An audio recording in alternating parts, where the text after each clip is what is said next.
మంత్రివర్గంలో కూడా 28% మంత్రి పదవులు రెడ్డి సామాజిక వర్గం వాళ్ళు అనుభవించారు అధ్యక్ష. 5% మంత్రి పదవులు వెలమలు అనుభవించారు అధ్యక్ష.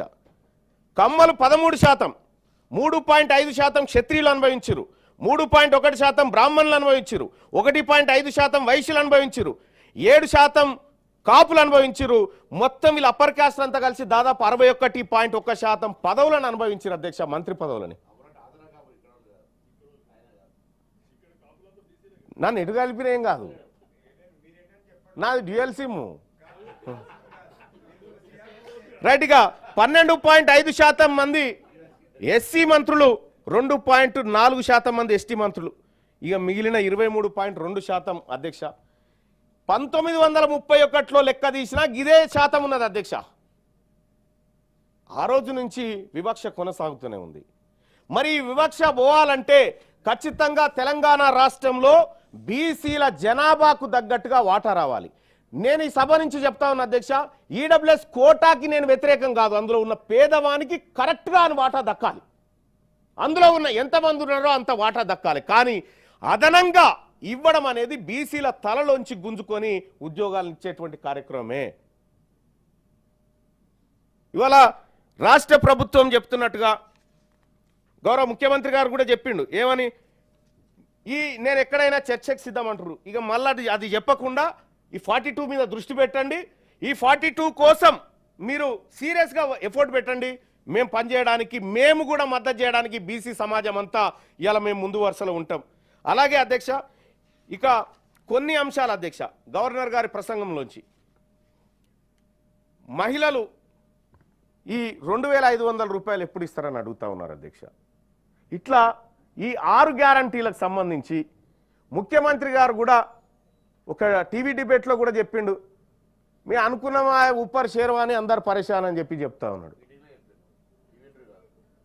ఇండియా టీవీ కాంక్లేవ్లో ఒకసారి ఈ రాష్ట్రంలో ఉన్నటువంటి ఆర్థిక పరిస్థితి గురించి మాట్లాడిండు. నిన్న సభలో కూడా మాట్లాడినట్టుండు సీఎం గారు. నేనేమంటున్నా అధ్యక్ష, ఈ మాట మనం అసెంబ్లీ ఎన్నికల ప్రచారంలో చెప్తే మన కోట్లేద్దురా అధ్యక్ష, మన గెలవనిద్దురా? అప్పుడు తెలవదా మనకు?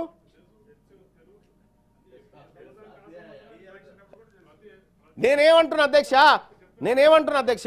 ప్రజలు ఆశపడతారు అధ్యక్ష. పెడతా అంటే తీసుకుంటారు, కొడతా అంటే భయపడతారు అధ్యక్ష. ప్రజలకు మనం ప్రజలకు ఆశ పెట్టి మీకు అన్నీ చేస్తామనేటువంటి ఆశ పెట్టి తీరా ఇవాళ మా దగ్గర ఏమీ లేదు, ఊపర్ షేర్వాని అందరు పరేషాన్ అంటే ఓట్లేసిన ప్రజలు ఎటు పోవాలి అధ్యక్ష? 14 నెలలు గడిచిపోయింది, ఒక టైం ఫ్రేమ్ అనేది ఉండాలిగా అధ్యక్ష. ఈ బడ్జెట్ అయిపోయింది, మళ్ళీ కొత్త బడ్జెట్ వచ్చింది. ఈసారైనా గౌరవ మంత్రి గారు చెప్తా ఉన్నా, పోయినసారి 9000 కోట్లు ఏదో బీసీల బడ్జెట్ అని పెట్టి ఎంతవరకు ఖర్చు పెట్టారో తెలియదు. కానీ ఇప్పుడు చెప్తా ఉన్నా, మనం కాంగ్రెస్ పార్టీ మేనిఫెస్టోలో పెట్టుకున్నాం, బీసీల కోసం ప్రతి ఏడాది బడ్జెట్లో 20,000 కోట్లు పెడతామని చెప్పి చెప్పుకున్నాం. ఇందులో ఈసారి 20,000 కోట్లు సాధించమని చెప్పి మంత్రి గారిని రిక్వెస్ట్ చేస్తా ఉన్నా.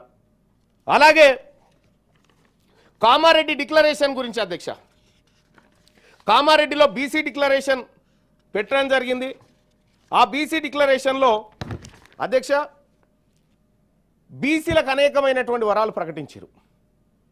42% రిజర్వేషన్, ఇందులో కాంట్రాక్టులలో బీసీ కాంట్రాక్టర్లకు ఇస్తా అని చెప్పారు అధ్యక్ష. మరి ఇప్పుడు జరుగుతున్నటువంటి టెండర్లలో బీసీ కాంట్రాక్టర్లు ఈ ప్రభుత్వానికి ఎందుకు కనిపిస్తలేరు? లేరా? ఉన్నారా? ఇక సప్లాన్ పెడతామని చెప్పారు అధ్యక్ష. మహాత్మా జ్యోతిబా పూలే బీసీ సప్లాన్ తీసుకొస్తామని చెప్పారు. సప్లాన్ కాదు, కేటాయించిన నిధులే ఖర్చు పెట్టినట్టు కనిపించట్లేదు అధ్యక్ష. ఇక సపరేట్ ఎంబీసీ వెల్ఫేర్ మినిస్ట్రీని తీసుకొస్తా ఉన్నారు. సరే, ఎంబీసీ అయినా బీసీ అయినా మా అన్ననే కాబట్టి మాకే ఇబ్బంది లేదు. ఇదే కామారెడ్డి డిక్లరేషన్లో అధ్యక్ష ప్రతి మండలంలో బీసీ గురుకుల పాఠశాల పెడతామని చెప్పారు. అదెటు పోయిందో? ఎలక్షన్లు ఏది సొసైటీలకు ఎలక్షన్లు కండక్ట్ చేసి 10 లక్షల రూపాయలు ప్రతి సొసైటీకి ఇస్తామని ప్రభుత్వం చెప్పింది అధ్యక్ష. అలాగే ముదిరాజులను బీసీ-డి నుంచి బీసీ-ఏకు తీసుకొస్తామని ఈ మేనిఫెస్టోలో పెట్టినటువంటి అంశాలు అధ్యక్ష. యాదవులకు, కుర్మలకు, గౌడ్లకు, మున్నూరు కాపులకు ఇట్లా అన్ని ఏర్పాటు చేసి వాళ్ళందరికీ ఆర్థిక స్వావలంబన తీసుకొస్తాం, వాళ్ళ యువతకు లోన్లు ఇప్పిస్తామని చెప్పి ఇందులో చెప్పడం జరిగింది అధ్యక్ష.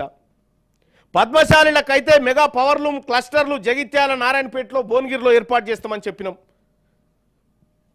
జనగామ జిల్లాకు సర్దార్ సర్వాయి పాపన్న పేరు పెట్టుకుంటామని చెప్పినాం. ఈ సర్దార్ సర్వాయి పాపన్న పేరు పెట్టడానికి, సర్వే సరిగా చేయడానికి ఖర్చు గదే అధ్యక్ష. కొత్తగా బడ్జెట్లు కేటాయించాల్సిందేమీ లేదు దాంట్లో.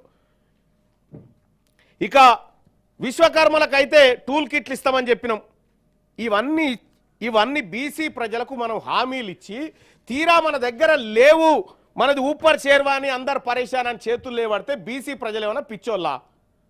ఇవాళ ప్రాజెక్టులకు అంచనాలు పెంచుకోవడానికి డబ్బులుంటాయి, ప్రాజెక్టులకు కట్టుకోవడానికి అంచనాలు పెంచుకోవడానికి డబ్బులుంటాయి, కానీ బీసీల దగ్గరకు వచ్చేసరికి ఇవన్నీ ఇవ్వడానికి ఊపర్ షేర్వాని అందరు పరేషాన్ అంటే ఎట్లా?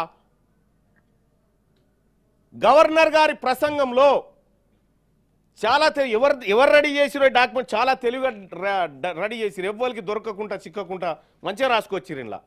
కానీ రేపు పొద్దున పెట్టేటువంటి బడ్జెట్లో కూడా గౌరవనీయులు మంత్రివర్యులు మా అక్కకు చెప్తా ఉన్నా, అక్క బీసీ మహిళలకు కూడా మహిళా కోటాలో వాటా దక్కాలే. ఇవాళ మన లెక్కలేందో తెలుస్తా ఉన్నటువంటి సందర్భంలో ఈ అంశంలో తెలంగాణ రాష్ట్ర అసెంబ్లీ తీర్మానం చేసి పంపాలి. 33% రిజర్వేషన్ మహిళలకు ఇస్తున్నప్పుడు అందులో ఎస్సీ మహిళకు, ఎస్టీ మహిళకు ఉంది కానీ బీసీ మహిళకు లేదు. బీసీ మహిళకు కూడా 33% రిజర్వేషన్లో పక్కా వాటా రావాలని చెప్పి ఈ సభలు తీర్మానం చేయాలని చెప్పి చెప్తా ఉన్నా అధ్యక్ష. ఒకటైతే ఫైనల్ కంక్లూజన్ అధ్యక్ష, సమగ్ర కుటుంబ సర్వే, కుల సర్వే మా బీసీ వర్గాలను మెప్పించలేకపోయింది. మా ముందున్నటువంటి 42% అనేటువంటి రిజర్వేషన్ అంశం ఇంకా సజీవంగా ఉంది కాబట్టి దానికోసమైనా 42% రిజర్వేషన్ ఇంప్లిమెంట్ చేయించడం కోసమైనా రాష్ట్ర ముఖ్యమంత్రి గారు చొరవ తీసుకోవాలి. మళ్ళా అక్కడికి పోయి ఊపర్ షేర్వాని అందరి పరిశాన్ అనకుండా తగు జాగ్రత్తలు తీసుకొని ఈ ప్రజలకు, మరి ముఖ్యంగా బీసీ వర్గాలకు రాష్ట్ర ప్రభుత్వం ఇచ్చిన ప్రతి మాట నిలబెట్టుకోవాలని తమరి ద్వారా తెలియజేస్తా ఉన్నా అధ్యక్ష. అలాగే ఈ ప్రభుత్వం 42% రిజర్వేషన్ అమలు చేయించేటువంటి కార్యక్రమంలో భాగంగా బీసీ వర్గాలుగా మేమందరం ఈ రాష్ట్ర ప్రభుత్వానికి అండగా ఉంటాం. మేమంతా ఈ రాష్ట్ర ప్రభుత్వానికి ఎక్కడ అవసరం పడ్డా మేమంతా తోడ్పాటును అందిస్తాం. ఈ రాష్ట్ర ప్రభుత్వానికి బీసీలకేం పంచాయతీ లేదు, గొడవలేం లేవు. వచ్చిందల్లా కులగణన దగ్గరే, లెక్కలు తక్కువ చూపడం వల్లనే వచ్చిందనేది వాళ్ళ పక్కాగా అర్థమవుతా ఉంది అధ్యక్ష. ఎన్నో రకాలుగా ఈ లెక్కలు తప్పనేది వాళ్ళ డాక్యుమెంట్ల ద్వారా బయటపడ్డ తర్వాత కూడా వితండవాదం చేసి ఇంకా ఇవి కరెక్ట్ ఉన్నాయి, చర్చకి ఎవరు వచ్చినా సరైనటువంటి మాటలు ఇక బంద్ చేసి 42% మీద దృష్టి పెట్టమని రాష్ట్ర ప్రభుత్వానికి తమరి ద్వారా సూచన చేస్తున్న అధ్యక్ష. ధన్యవాదాలు.